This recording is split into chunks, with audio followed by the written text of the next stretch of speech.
I was halfway through a cannonball into my own pool when HOA Karen tried to have me arrested for trespassing. Yeah, arrested. For being in the backyard I've lived in for years. The splash hadn't even settled when she exploded through my side gate like a budget action movie villain, visor crooked, phone held out like a federal badge. You're trespassing on HOA property. I've already called 911, she screamed, filming me as if I were some wild criminal caught in the act of enjoying my Saturday. I stood there dripping, towel barely on, wondering which part of reality she'd fallen off of. Because here's the twist.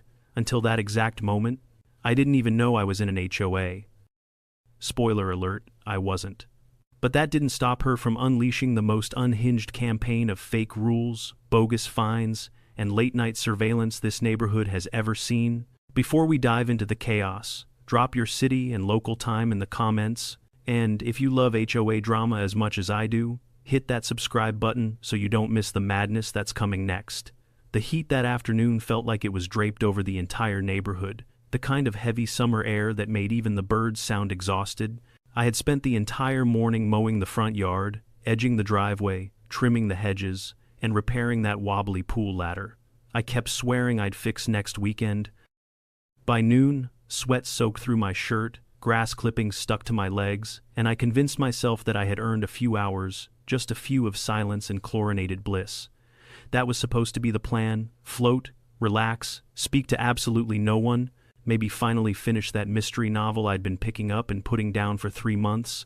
Life felt simple for about 19 minutes, until Karen happened. To really appreciate the level of chaos that woman brought into my life, you need to understand the peace I thought I had before she barged into my yard, like she owned the deed to the neighborhood. When I bought the house, it was the backyard that won me over. It sat on a wider-than-average lot with old oak shade on one side and a concrete patio leading to a rectangular pool on the other. A place where I imagined grilling steaks, unwinding after work, and maybe hosting the occasional birthday get-together for nieces and nephews.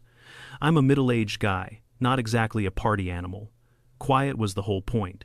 The neighborhood itself seemed harmless too. A couple of retired couples, a handful of young families, a few people who kept to themselves. Nothing unusual, nothing dramatic, nothing. Karen, I first heard her name 6 days after moving in, during a conversation with my neighbor, Doug, a friendly guy in his 60s who always carried a coffee mug no matter the time of day. "You'll like it here," he'd said. "Only thing to watch out for is, well, HOA, Karen." I laughed, thinking it was a joke. Every neighborhood has a Karen, right? Some over-enthusiastic lady who complains when trash cans aren't pulled in by noon. It didn't sound like a situation that involved police, trespassing accusations, or emotional damage delivered in a pink visor. What I didn't realize then was that Doug wasn't warning me about a type. He was warning me about a force of nature. But before we get to the hurricane, let's talk about the paperwork storm that came long before her. When I purchased the house, the closing paperwork felt like flipping through a phone book while blindfolded. The real estate agent skimmed each page with the speed of someone who'd rehearsed the script 1,000 times. Sign here, initial here, date here. I trusted him, maybe too much. Somewhere in that mountain of documents, buried in legal jargon and acronyms, were references to something called the Maple Ridge Estates Association. I didn't think much of it. It didn't say fees were due, didn't say amenities were shared, didn't say the HOA was even active, and since nobody ever contacted me, billed me, emailed me, or welcomed me to anything, I assumed my area wasn't part of it. Turns out, that assumption was the seed of a much bigger problem. Now, about Karen, if someone told me she was born with a whistle around her neck and a clipboard in her hand, I'd believe it without hesitation. She had this uncanny ability to appear out of nowhere, especially when people were doing things she deemed unregulated. I once saw her lecture a teenager for using roller skates on a sidewalk. She told a couple hosting a baby shower that their balloons violated community elevation standards. The woman nearly called the fire department because someone's wind chimes were emotionally disruptive. She dressed like a tourist who had lost a bet, visor, giant sunglasses, floral blouse that somehow radiated hostility, and a fanny pack filled with who knows what, probably spare violation notices. I only had one brief encounter with her before the pool incident. She knocked on my door with the authority of a tax collector and introduced herself as the head of community standards. I didn't realize she'd given herself that title. Her first words to me weren't, "Hello, welcome," or "Nice to meet you." They were, "Your pool is not in compliance with the community aesthetic." That should have been my sign, my flashing neon warning sign. But I shrugged it off. I told her politely that I wasn't part of the HOA, and she blinked at me like I had just confessed to a crime. She frowned, scribbled something on her clipboard, and stepped off my porch without another word. I assumed that was the end of it. I was wrong, spectacularly wrong, because on that blistering hot Saturday, while I was enjoying my first quiet moment in days, I heard the unmistakable slap slap slap of rubber flip-flops approaching fast. You know that sound, that rapid, angry cadence of someone marching with purpose? That was my storm warning. Then, she burst through my side gate without knocking, without announcing herself, without even pretending she had permission. Just boom. Gate opens, phone recording, sunglasses angled downward like a hawk sizing up prey. And she yelled at the top of her lungs, "You're trespassing on HOA property." Those words echoed in my head long after the splash of my cannonball faded. I stared at her, stunned, towel slipping from my shoulder, water pooling at my feet.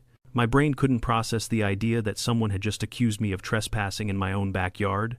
I told her calmly that she was mistaken, that this was my property, and that she needed to leave. She smirked, actually smirked, and doubled down. "This land falls under HOA jurisdiction," she said. "That pool is technically communal space. We had a vote, without me, about my pool." I laughed because the alternative was screaming, but she wasn't laughing. She was dialing. And within minutes, she had 911 dispatch on the line. I overheard every absurd word. A man is refusing to leave HOA property. He's violating community rules. He's using the pool without permission. It was surreal. Like watching someone narrate a documentary about an alternate universe where I was the villain. I tried reasoning with her, but reasoning with Karen was like trying to argue with a car alarm. It only gets louder. And when the sheriff's deputies arrived 10 minutes later, that's when my stomach twisted for the first time. Because even though I knew I hadn't done anything wrong, even though I had the deed, the keys, the mortgage statement, having law enforcement show up because your neighbor claims you're trespassing on your own land does something to your nerves. One deputy chewed gum like he was in a competition. The other looked like the son had personally wronged him. They listened to her dramatic retelling of the situation, complete with phrases like community integrity and unauthorized water usage, before turning to me. "Sir, do you live here?" I nodded, dripping, clutching my beach towel like a confused suburban ghost. "I can get my paperwork," I said, and that moment standing barefoot, soaking wet, explaining to armed professionals that yes, I do indeed live where I was swimming, was the first time a bizarre thought hit me. What if, buried somewhere deep in all that real estate paperwork, Karen wasn't entirely wrong? I didn't want to believe it. But when the deputies mentioned they needed to check the county's records to verify HOA boundaries, something in my chest tightened. For the first time, the idea crept in, what if I was in the HOA and didn't know it? What began as a funny misunderstanding suddenly felt a lot less funny, and as Karen stood behind the deputies with her arms crossed like a judgmental flamingo, I realized something. This wasn't just about a pool. This was the opening shot of a war I didn't know I'd enlisted in. The deputies followed me toward the patio, their boots clacking against the concrete while water dripped from my hair and trailed behind me like I was molten chlorine. I pulled open the outdoor storage cabinet, grabbed the manila folder where I kept the deed and survey documents, and walked it over to them. Gum Chewer took the folder, flipping through it with the slow, deliberate squint of someone who expected to find a trapdoor hidden between the pages. Behind him, Karen hovered like an angry helium balloon. She paced, she filmed, she narrated. She's not documenting evidence, I thought. She's creating an episode for an imaginary HOA crime show. The deputies finished their initial look and stepped aside to radio the county records department. Meanwhile, Karen marched around the pool deck like she was hosting a guided tour of a crime scene, and here, she announced to nobody, is where he violated Section 14, misuse of communal water facilities. She pointed at my pool like it had personally betrayed her. I wrapped the towel tighter around myself, partly from irritation, partly because the breeze was making me shiver. But most of all, I was trying to keep my patience from leaking out of me. After a few minutes, The taller deputy, still squinting beneath the sun, walked back toward us. "Ma'am," he said, "county mapping shows this lot was originally included in a planned HOA development, but—" He raised a hand when Karen opened her mouth. "But there's no record confirming that this section was formally annexed. That means its status is unclear." Karen blinked, stunned. "Unclear. That's impossible," she snapped. "We had votes. We had forms." The deputy nodded patiently. "Ma'am, plan does not always mean executed. We need more information before we can say either way." My stomach lurched. Unclear? I hadn't expected that. A weird fear crept in, small at first, but growing, because I remembered suddenly how rushed the house closing process felt, how I'd signed page after page without reading every paragraph, how the real estate agent brushed things aside with phrases like standard language and just boilerplate, how the title officer never actually said the words, "You are not in an HOA." Had there been something buried in that paperwork? Some tiny clause? Some optional inclusion that had been quietly activated by a previous owner? Some ambiguous line that people like Karen would pounce on? I didn't want to believe it, but uncertainty is a powerful thing. The deputy handed my papers back. "Sir, everything indicates you own this property outright. There's nothing here stating the HOA has authority, but county records are incomplete. We'll need to follow up." Karen folded her arms, triumphant. "Incomplete records," she repeated smugly, "which means, until clarified, he should abide by HOA regulations. That's how it works." "That's not how it works," the deputy said immediately. "And this isn't a criminal matter. We're closing this call." Karen's mouth fell open so wide I swear a dragonfly could have flown inside and rented it as an apartment.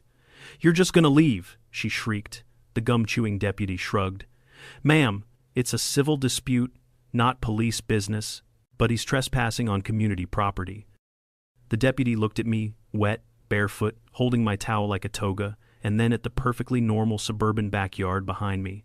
"Ma'am," he sighed, "it's a swimming pool, not a federal monument." I had to look away to hide the laugh, threatening to burst out. Karen, however, was not amused. She stomped her foot, an actual full-body, toddler-style stomp, before pointing at me like a prosecuting attorney mid-meltdown. "This isn't over. I will bring this to the board." The deputies headed toward their cruiser, shaking their heads.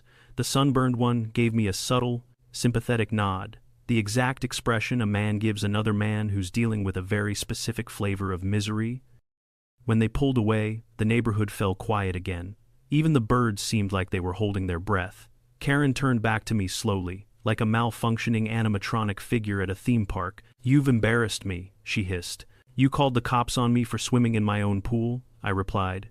"I think the embarrassment took care of itself," she gasped, wheeled around, and stormed back out through the gate, leaving it swinging open behind her like a wounded soldier. As soon as she was gone, I exhaled long and hard, sinking onto a pool chair, my pulse finally slowing. But the nausea stayed, not because I was afraid of Karen, but because of the unknown.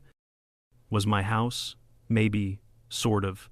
Technically in an HOA, I needed answers.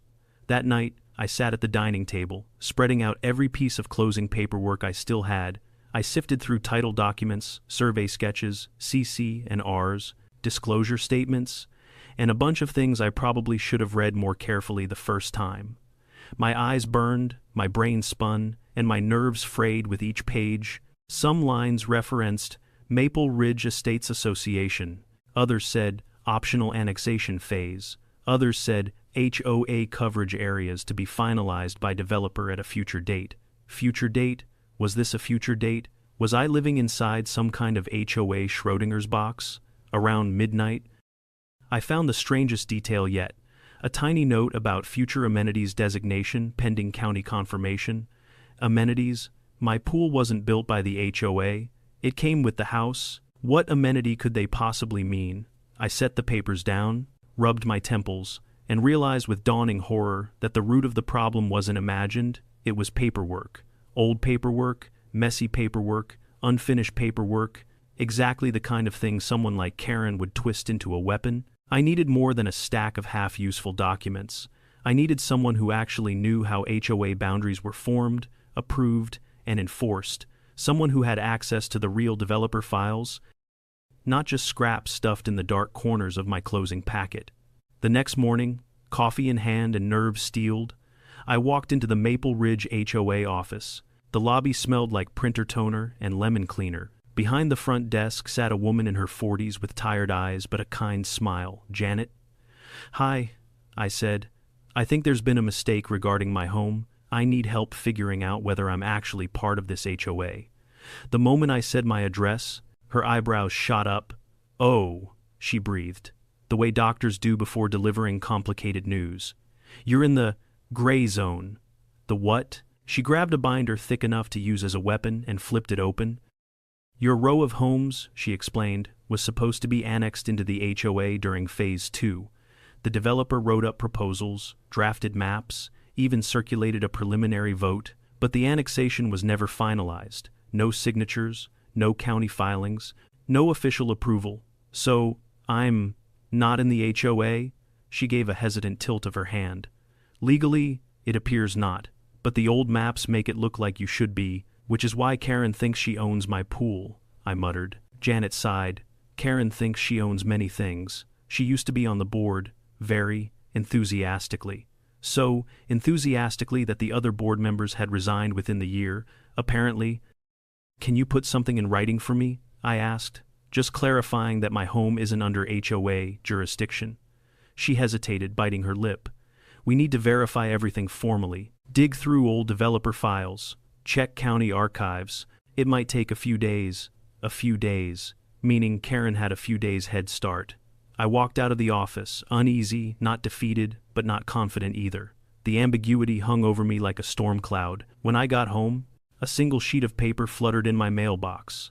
Bright pink marker, all caps, underlined 3 times. "You are in violation of HOA rules. Fines will accumulate until you comply." No signature, no letterhead, no shame. I looked toward Karen's house. Her blinds twitched. This wasn't misunderstanding anymore. This was a declaration of war. And little did I know, this was just the warm-up act. The pink note in my hand looked like it had been written by someone gripping the marker so tightly it nearly snapped. The letters slanted aggressively to the right, each stroke a desperate attempt at authority. I read it twice, then a third time, and by the fourth I was laughing like a man who had officially crossed the threshold into madness. Violation of HOA rules. Fines will accumulate. What fines? What rules? What HOA?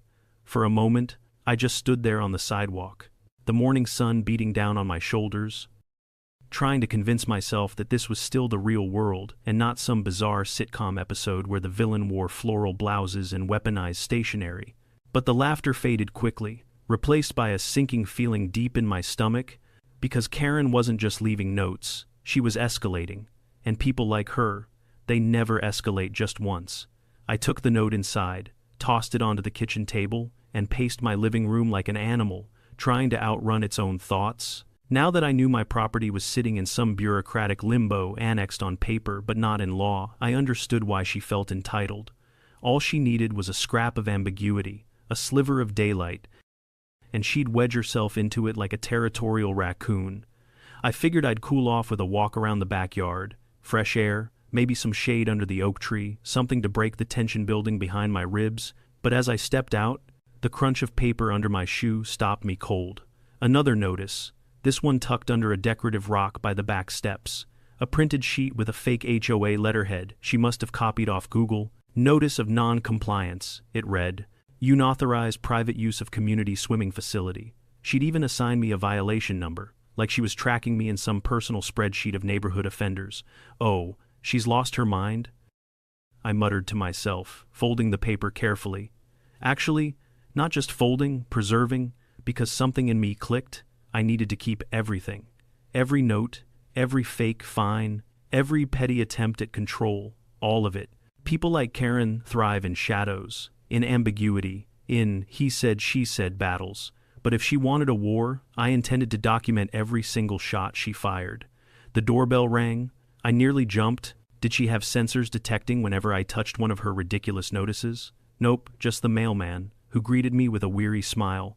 You the guy with the pool drama? He asked casually. My eyes widened. Already, he chuckled. Buddy?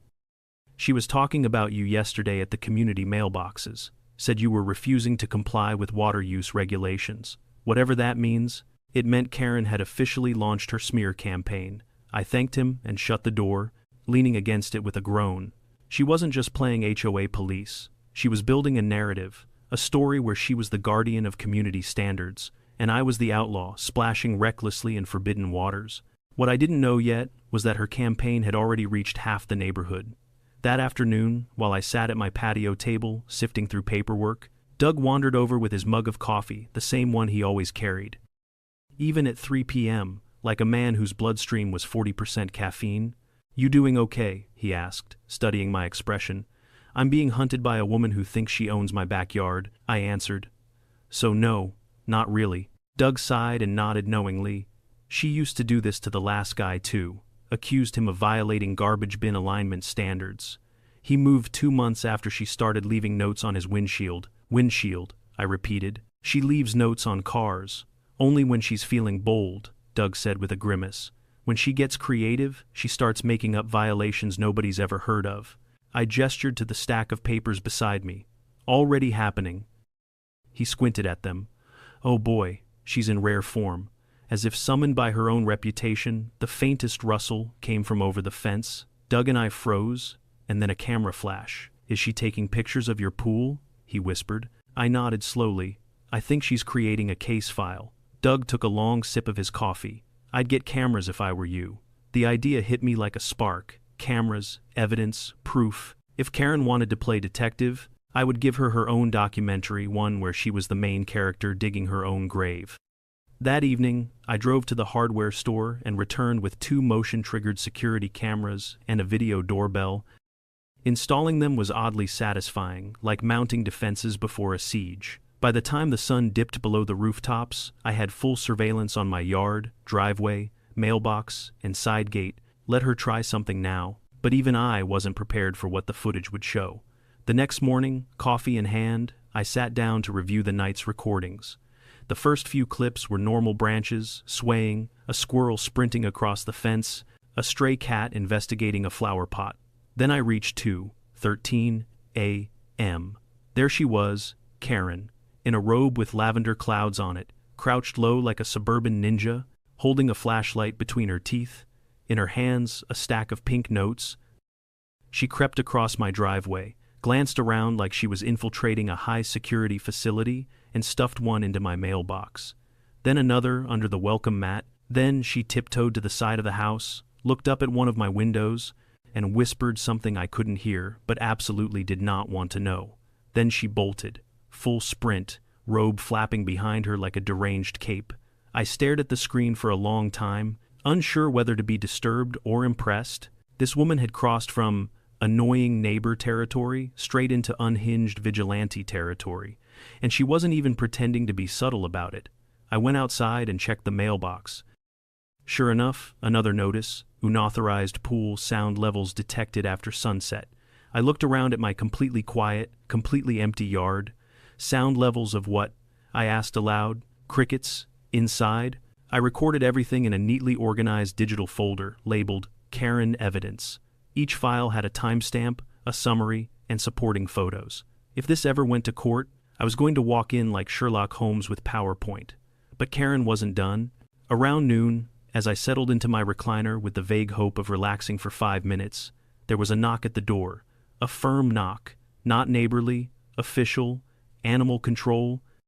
The officer stood there with a clipboard and a puzzled expression.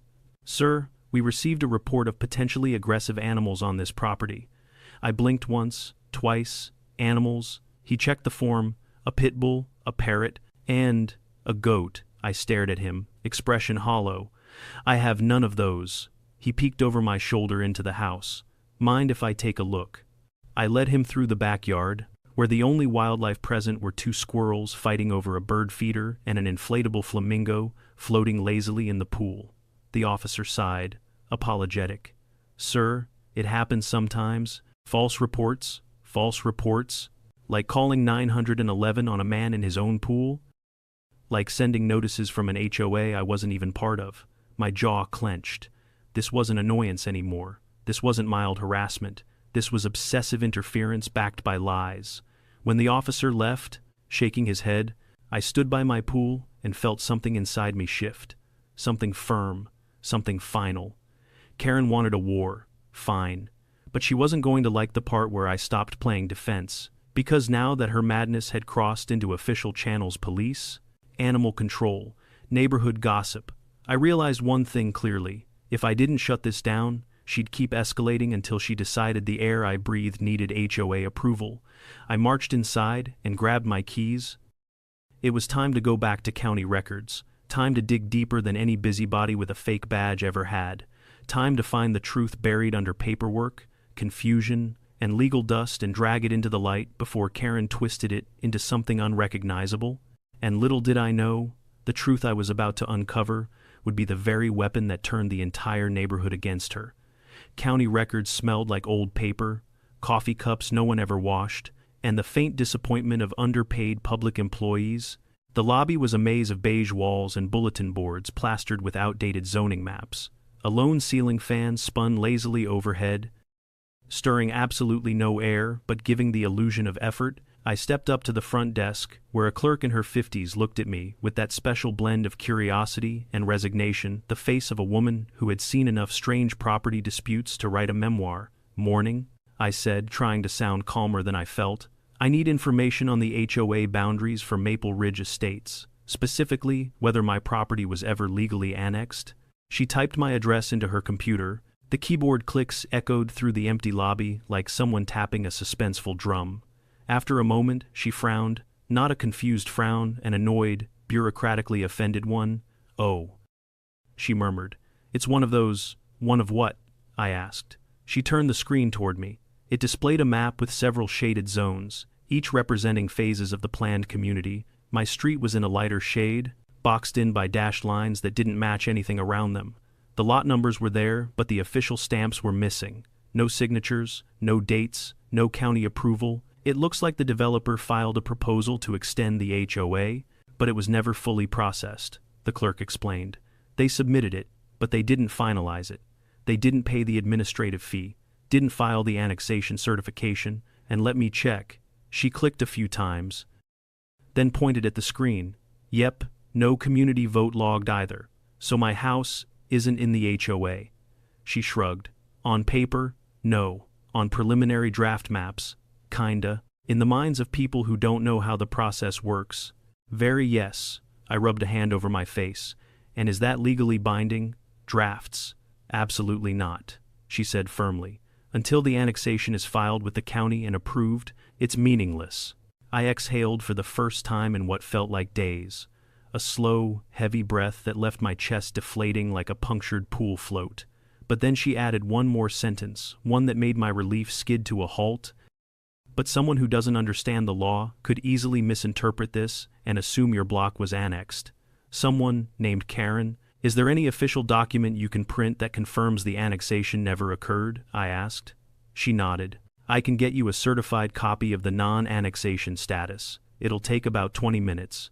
20 minutes was nothing. I could fight 10 Karens in 20 minutes. I'd wait all day if it meant ending this madness." While I waited, I sat on a hard plastic chair, flipping through the HOA proposal binder the clerk had shown me. The more I read, the angrier I got.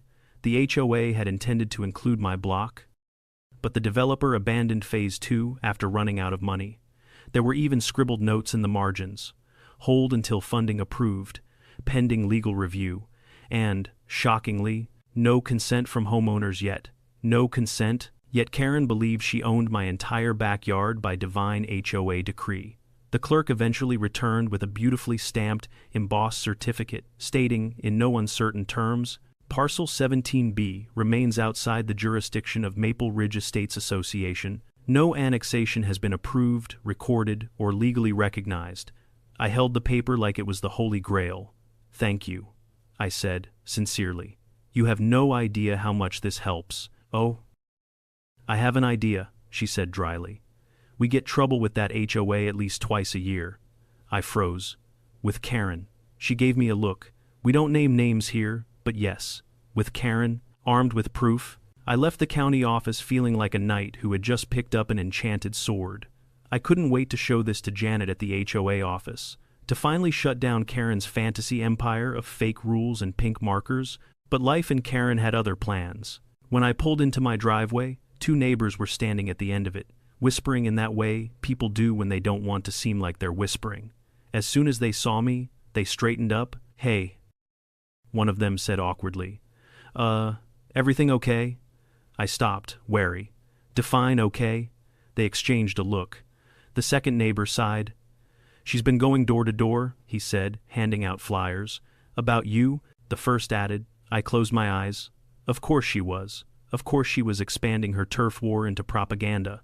Wordlessly, they handed me one of the flyers, a poorly designed sheet with stretched clip art, bold fonts, and grammar so mangled it should have been illegal. Across the top, "Community alert, pool abuser, refuses to follow HOA rules." Under that, a bullet list, "Unauthorized personal monopolization of HOA pool, failure to comply with fee requirements, disrespecting community standards, aggressive behavior toward HOA representative."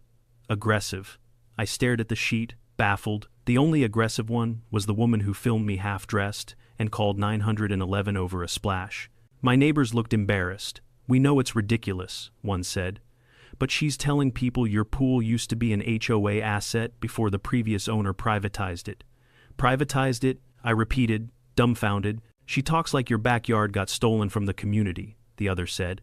"People aren't buying it, but, well, she's loud, persistent, and absolutely allergic to facts." I thanked them and walked up to the house, gripping the flyer like evidence from a crime scene. Inside, I placed it next to the growing stack of Karen grams. The pile was starting to look less like nuisance and more like ammunition. I turned on my newly installed security system, eager to see if last night had any other surprises. It did. Footage from around 4:30 a.m. showed Karen standing across the street holding a clipboard, watching my house as if waiting for it to confess to a crime. Every few minutes, she wrote something down. At one point, she paced in a circle. At another, she pointed at my sidewalk and nodded to herself in a, "Yes, that's a violation" sort of way. I paused the video, staring at the frozen image of her looking deranged under the streetlight. This wasn't enforcement, this wasn't oversight, this was obsession. It reminded me of stories you hear about old-timey monarchs who slowly lose their grasp on reality and start inventing enemies to fight. And apparently, I'd been cast as her new nemesis. Enough was enough. I grabbed the certified non-annexation document and marched to the HOA office. Janet was eating yogurt behind her desk, eyes weary but alert. "I have news," I said, handing her the document. She read it, eyes widened, shoulders slumped in relief. "Oh, thank God," she whispered. "I knew there was no formal annexation, but we didn't have this. This is going to end everything." I exhaled, but she held up a hand. "Well, end it for you," she clarified. "But Karen, she won't take this well."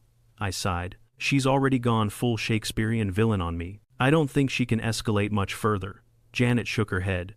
"Oh, she can escalate." I learned Janet was right faster than I expected. When I got home, a bright yellow envelope was taped to my front door. A new notice, 3 pages long, typed, formatted, signed with a loopy so-called HOA authorized representative signature. It claimed I owed $1, 200 inches retroactive pool usage fees. I laughed, I cackled, I sounded unhinged myself. Because here's the thing. Karen had no idea I'd just obtained the one document capable of burning her entire fantasy regime to the ground. But before I showed it to her, before the showdown that was rapidly approaching, I wanted to gather just a little more leverage. The kind that would make sure she didn't just back off, but never tried anything like this again. And as the sun set behind my house, painting the pool water gold, one thought solidified in my mind. Karen had drawn the battle lines. Now it was time to end the war. I didn't sleep much that night, not because I was afraid of Karen, but because my brain was sprinting laps around the same question. How far would she go now that the foundation of her imaginary empire was about to crumble? By morning, I had an answer, not in theory, but in the form of 3 more notices shoved under my welcome mat. One accused me of failure to maintain acceptable yard feng shui. Another warned me that upcoming HOA inspections would determine whether my patio furniture met community relaxation standards. The last one simply read, "Final warning, you cannot ignore the HOA. It had her handwriting all over it, sharp angles, frantic loops, ink smudged like she had written it mid-rampage. I bent down to pick them up, but before I could stand straight, I heard the sound of gravel crunching. I turned to see Karen marching down the sidewalk with a stack of papers under one arm and a megaphone in the other. A megaphone! She lifted it to her mouth, pressed the trigger, and blasted her voice across the entire block. "Attention neighbors. We have a community violator who refuses to comply with HOA standards." Blinds opened up and down the street.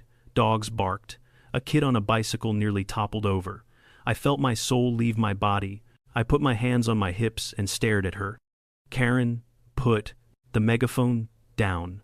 She swung it toward me. "You can't silence the HOA. You're not in the HOA leadership," I said flatly.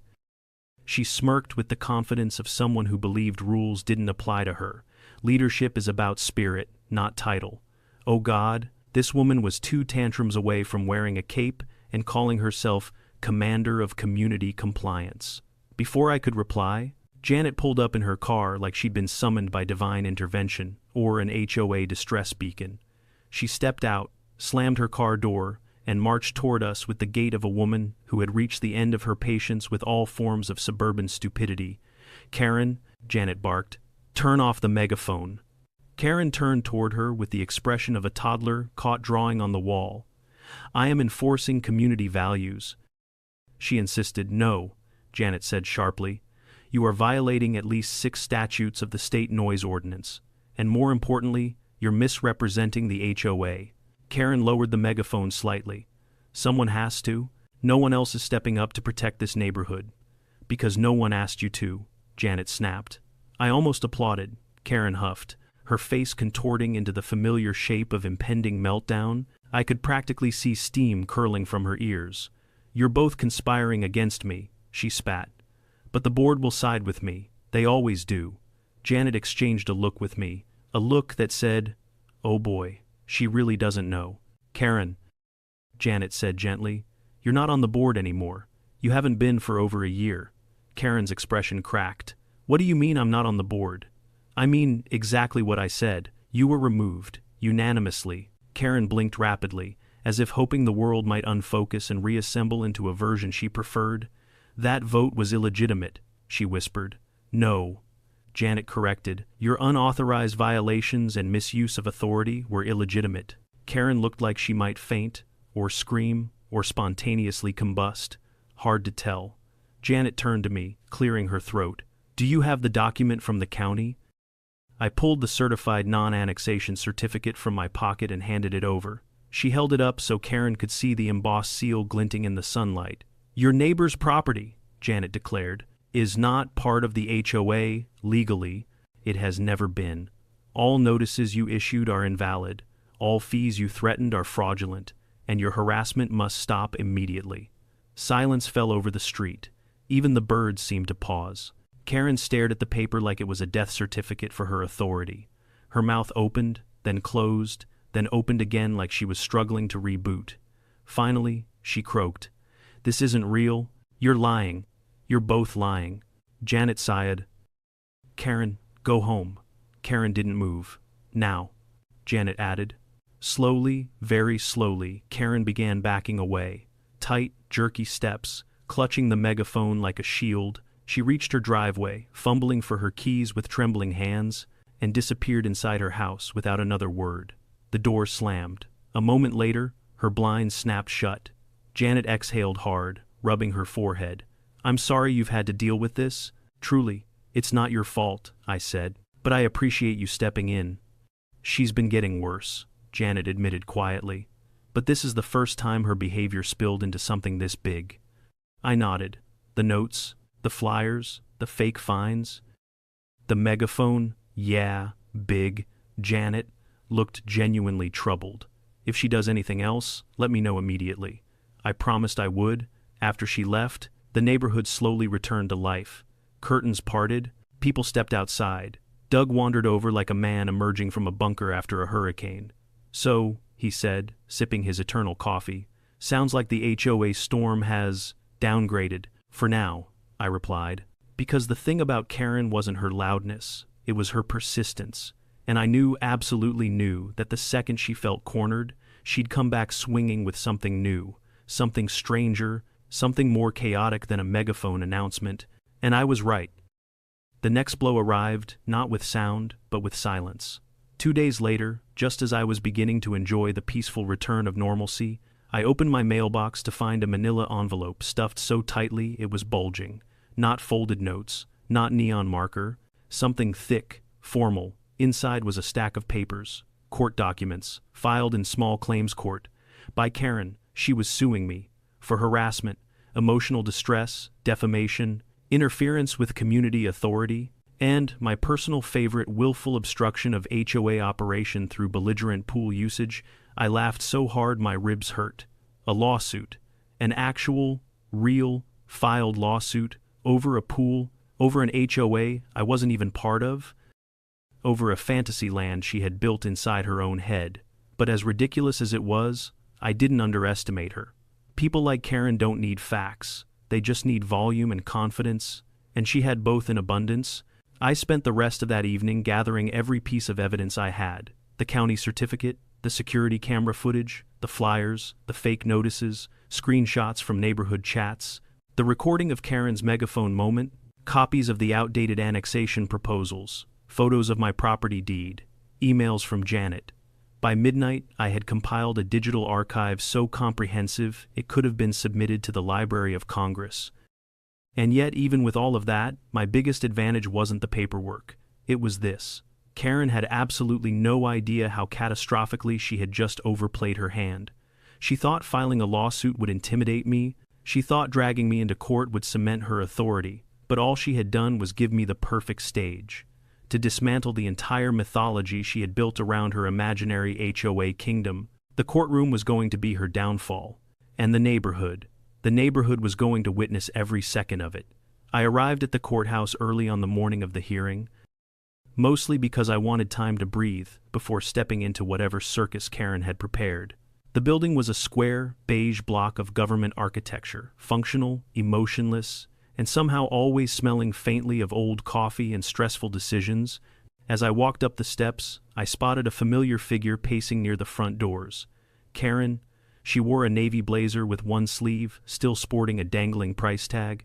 In her arms, she cradled a binder, so overstuffed it looked like it was one argument away from exploding. Every few steps she'd stop, flip through a handful of papers, nod to herself dramatically, then move on like she was rehearsing for a courtroom drama she planned to star in. When she saw me, her eyes lit up with the triumphant fury of someone who truly believed this was the day justice, or her warped version of it, would prevail. "There he is," she shouted to a couple walking by. They glanced at her, startled, then scurried inside. The menace of Maple Ridge, the pool tyrant. I rubbed the bridge of my nose. "Good morning to you too, Karen. You won't be laughing after today," she snapped, hugging her binder like a life raft. "The judge will finally understand what kind of chaos you've caused in our community." "Your community," I corrected, "not mine." "That's what you think," she muttered, then marched past me into the courthouse, chin high in the air.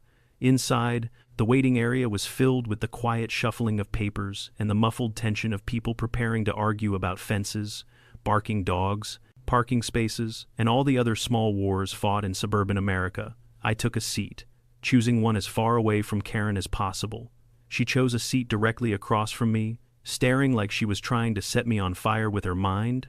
I ignored her and reviewed my evidence, organized, clear, chronological. I felt solid, like a man ready to shine a giant floodlight on a long, complicated trail of nonsense. At 9:42 a.m., a bailiff appeared. Case 47B, Maple Ridge Estates Association, represented by Karen L. versus... He checked his clipboard. "The defendant?" I stood. Karen leapt up as though she'd been launched out of a cannon.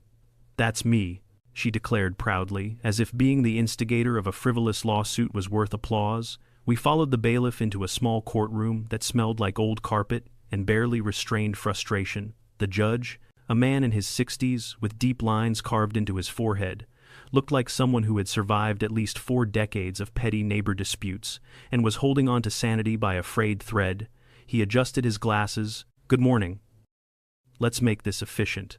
Oh, If only he knew. Karen rushed forward before he'd even finished the sentence. Your Honor, I have been the victim of repeated harassment, disrespect, emotional vandalism, and the willful undermining of an entire community's structure. Emotional vandalism, the judge repeated, blinking slowly.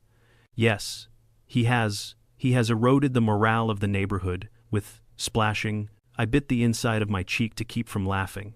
A man behind me snorted. Karen didn't notice. She was too busy slapping her binder onto the plaintiff's table like she was slamming down the 10 Commandments. Papers flew into the air, fluttering like startled pigeons. The judge sighed deeply. Ma'am, please take your seat.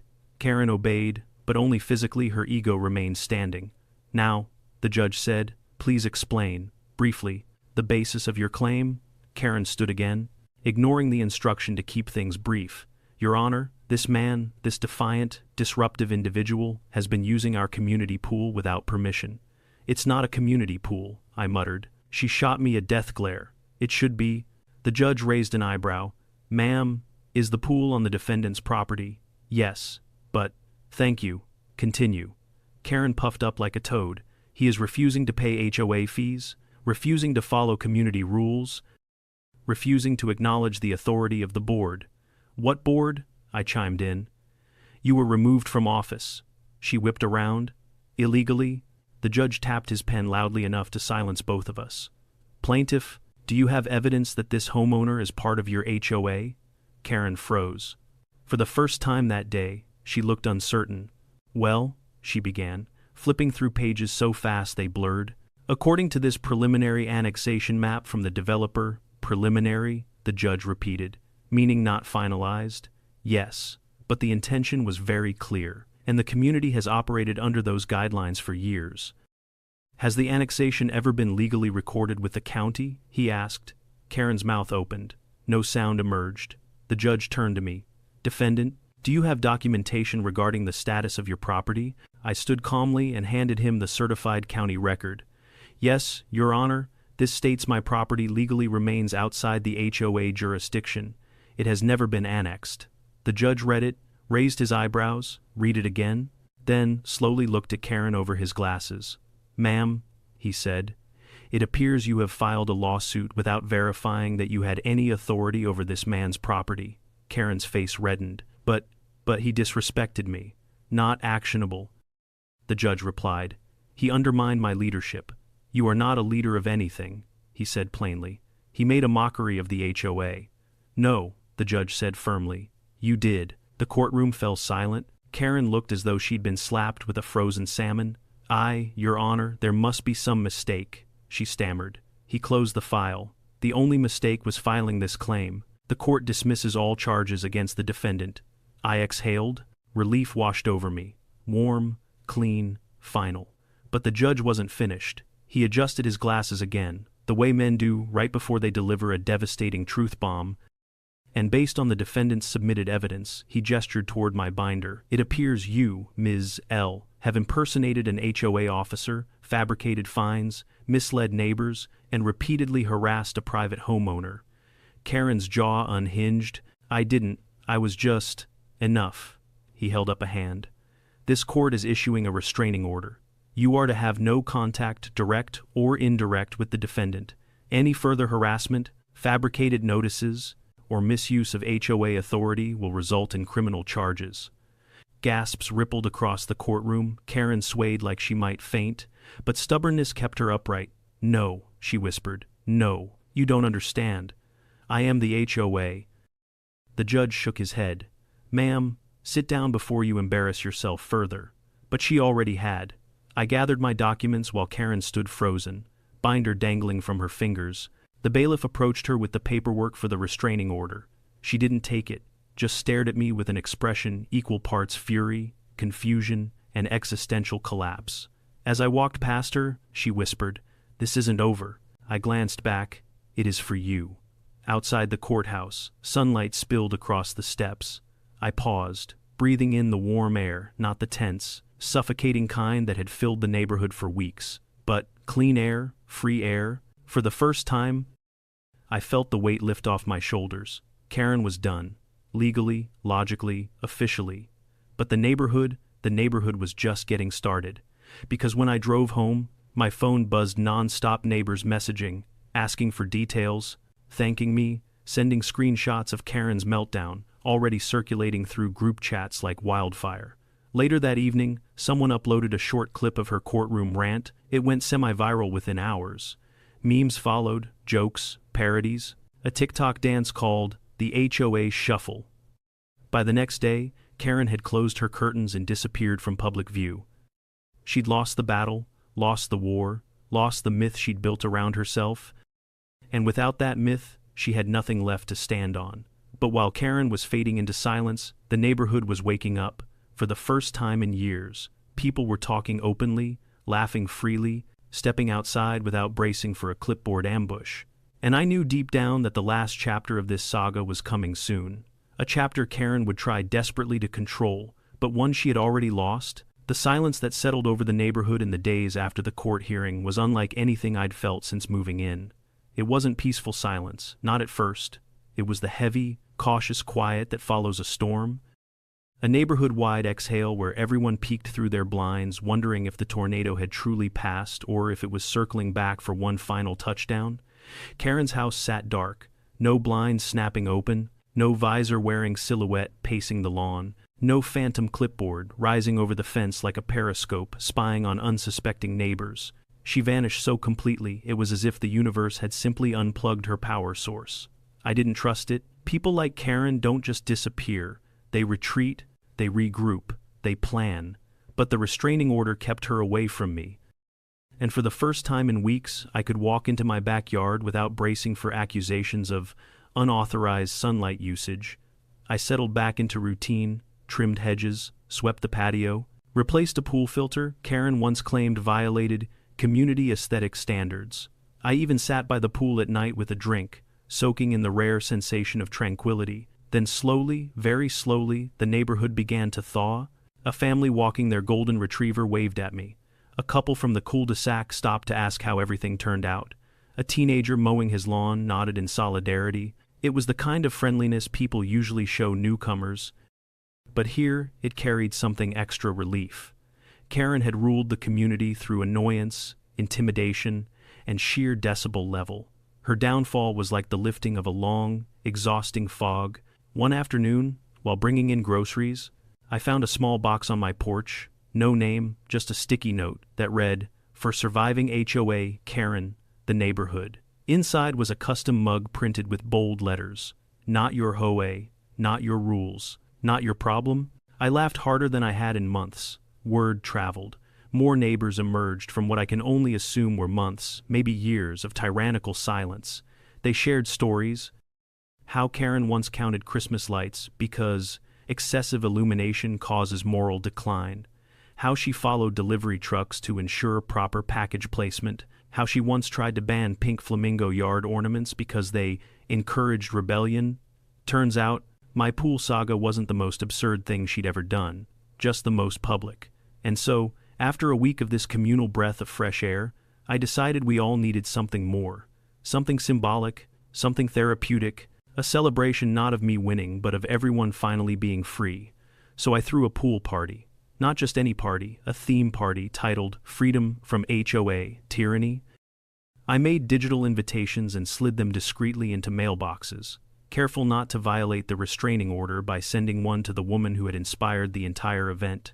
I decorated the backyard with red, white, and blue flamingos, put out a table of snacks labeled non-HOA compliant treats, ordered a cake with the words "Community Peace Restored" in bright blue icing, and the pièce de résistance, a big wooden sign I built myself, mounted beside the pool gate. Not part of your HOA, never was, never will be. The sign gleamed proudly in the sun. It was the kind of bold declaration that would have made Karen combust on sight, which was exactly the point. When Saturday arrived, people trickled in shy at first, then in clusters, then in waves. Neighbors who had barely made eye contact for years were suddenly laughing, mingling, trading stories like veterans of the same surreal war. Someone brought a Bluetooth speaker playing upbeat music. Someone else brought a tray of ribs. A couple from 2 houses over arrived with a cooler full of sodas. Kids splashed in the shallow end. Adults lounged in chairs. The atmosphere felt lighter than anything the subdivision had experienced in ages. Doug, still holding his eternal mug of coffee, clapped me on the back. "You did good, kid. I'm older than you think," I said. He grinned. "Still, you handled things better than most." People drifted toward the sign and took photos with it, laughing as they posted them to group chats. It didn't take long for someone to make a cardboard cutout of Karen, complete with her visor and a tiny, fake clipboard, and place it beside the snack table. The word bubble above her head read, "Community standards are under attack." Everyone who passed by took a picture with it, even kids, even the mailman. I should have felt guilty. I didn't. Late in the evening, when the sky turned gold and conversations mellowed into soft laughter, someone asked the question, "So, now that Karen's gone, you thinking of joining the HOA?" The timing could not have been more cinematic. I gestured toward the sign. "That's my answer." People cheered. Someone raised a soda in a toast. Another shouted, "Make t-shirts." Someone else shouted, "No, yard flags." The whole backyard erupted with ideas for anti-HOA merchandise that would have given Karen a full-body stress rash. The party lasted well past dusk. When the neighborhood finally quieted and the last guests drifted home, I stood alone on the patio, listening to distant crickets. The pool lights shimmered across the water, casting gentle ripples against the tile. For the first time since this nightmare started, I felt genuinely, profoundly at ease. The next morning, everything changed again. A for sale sign appeared in front of Karen's house. It leaned slightly, as if even gravity felt awkward about the situation. No announcement, no farewell letters written in pink marker, no farewell megaphone address about community unity, just the silent appearance of a realtor's sign on her lawn. Rumors spread faster than sprinkler water in August. "She's moving across the state." "No. She's staying with her sister until the embarrassment dies down." "I heard the HOA is forcing her out." "No, no. Her family staged an intervention about the megaphone." I didn't know the truth. I didn't need to. Some stories end without explanation. Some villains exit without curtain calls. A week later, moving trucks rolled up, curtains remained drawn, furniture was hauled out quietly. She avoided everyone. No confrontation, no parting glare, not even a muttered accusation. Her reign ended not with a scream, but with silence. When the last truck pulled away and her house sat empty, I walked to my gate, leaned on it, and looked at the peaceful street. No patrols, no surveillance, no notes, no megaphones, just ordinary life. I turned back toward my yard, reading the wooden sign once more. Not your HOA, not your rules, not your problem. It wasn't just a message to Karen, it was a message to myself. A reminder that standing up for your rights matters even when the threat looks ridiculous, especially when it looks ridiculous, because small tyrannies grow into big ones when nobody pushes back. In the weeks that followed, the neighborhood healed, decorations returned to front porches, kids rode bikes without fear of being accused of unauthorized wheel rotation. People planted gardens without receiving passive-aggressive flyers about unapproved foliage. Life became normal again, better, even, and sometimes, when I sat by the pool at sunset, feet dangling in the water, I'd think about how close I came to letting someone else define the value of my home, my peace, and my right to exist without a self-appointed dictator breathing down my neck. Karen may have believed she was the law, but the truth, no one, not even an HOA, gets to own your life unless you let them. When all the madness was over, I realized something important, the kind of lesson you don't forget once you've lived it. In life, the battles we choose to fight aren't always about winning or losing. Sometimes they're about drawing a boundary and saying, "This is mine." You don't get to cross it, whether it's a pool, a home, a dream, or your peace of mind. You have a right to defend what's yours. And more importantly, you have a right to live free from the control of people who thrive on power they were never meant to hold. If you've ever